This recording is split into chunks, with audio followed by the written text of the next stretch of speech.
Part 2 of these fellas. Here they are all washed and built and primed. The washing did take an awful lot, like I thought it would. To get all that mould release off, I had to leave them in a jug of very hot water with a heck of a lot of washing up liquid. Left them to soak for an hour in that. Then gave them a really good scrubbing with a toothbrush. Then I left them in a jug of just plain hot water for half an hour. Then gave them a really good rinse in cold water. Left them in cold water for another half an hour. And then took them out and dried them off, just to be on the safe side. As I said in part 1, they were very greasy and slippery with the mould release. So once they were washed, I could put them together. They are interchangeable insofar as you can put your heads on wherever you want them to go, and the selection of the left arm, you can choose where they go, but other parts are more specific to specific bodies, and that was a bit of a pain in that I only had for reference the tiny little photo in the Forge World catalogue that came with them to try and work out what went where. Up in my little boys' room, I don't have any computer access or anything like that, and I couldn't be bothered to go all the way downstairs and go on the Forge World site to have a look at the more exploded pictures for reference. But I got there in the end, so one by one we'll just go through, and let's go with this fella first. Now, this guy, what have I done with this guy? Yeah, this is one of the guys with a very specific right arm. The thing that was puzzling me in part 1, this part here, as you can actually see, is his forearm, okay, which just joined onto here. And then he's got this very specific claw hand, which actually rests on the ground. So these two pieces had to go onto that arm, so that's that. I gave him that left arm, and I gave him that head, which is my favourite of the heads. Apologies, by the way, for part 1. I haven't done this for a while, and I was getting the camera.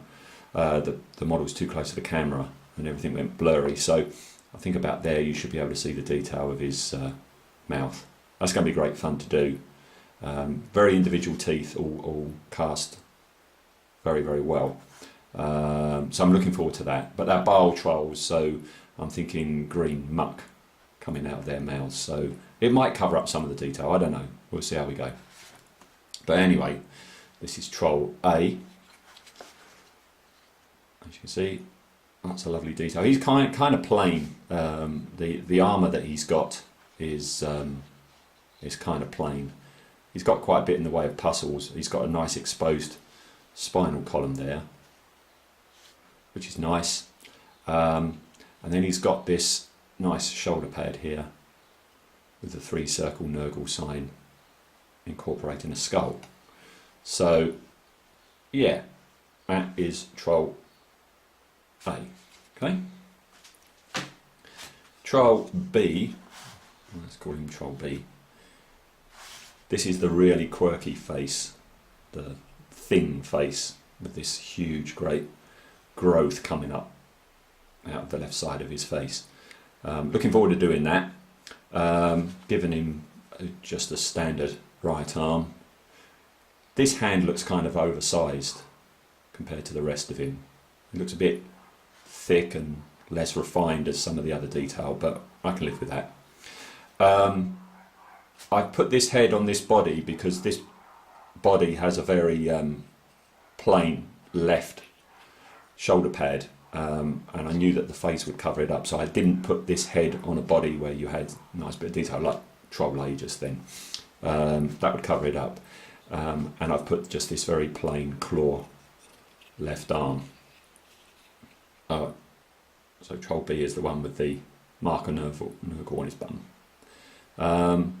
And he hasn't got much in the way of exposed parts, it's just like boils and things like that. So that's nice. It's going to be a variation between him and the last one, I figure, in appearance. Okay. Troll C. I've gone a bit wrong on this fella. I'm not quite happy with what I've done. The face is lovely, nice mean face. The thing, again, that I didn't know what it was, his right arm has mutated into this sort of like spike. He's lost all sign of any fingers or thumb, and his arm has mutated into a blade almost, just there. So I'll be doing that in like a bone. Where I've gone wrong is the choice of the left arm and the position of the left arm, and that's because on his back he's got this, I don't know if that's meant to be a Nurgling or a plague bearer.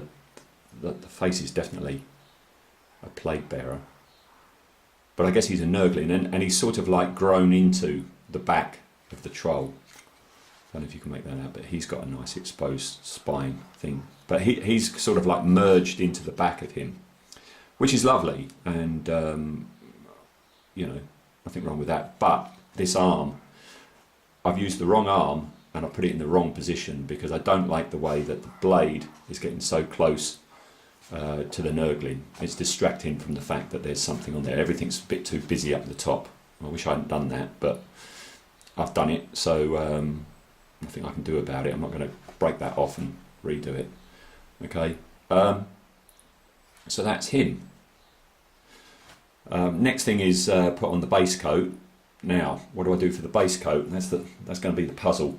They're trolls, so they've got to be green, but I don't want to use a Games Workshop green because I don't want them to look Games Workshop-y. I want them to look more real, if you see what I mean. More like something from a film. Again, inspiration being John Carpenter's The Thing. So I'm going to have a look around and see what I can do with find regarding greens, and I'll get back to you.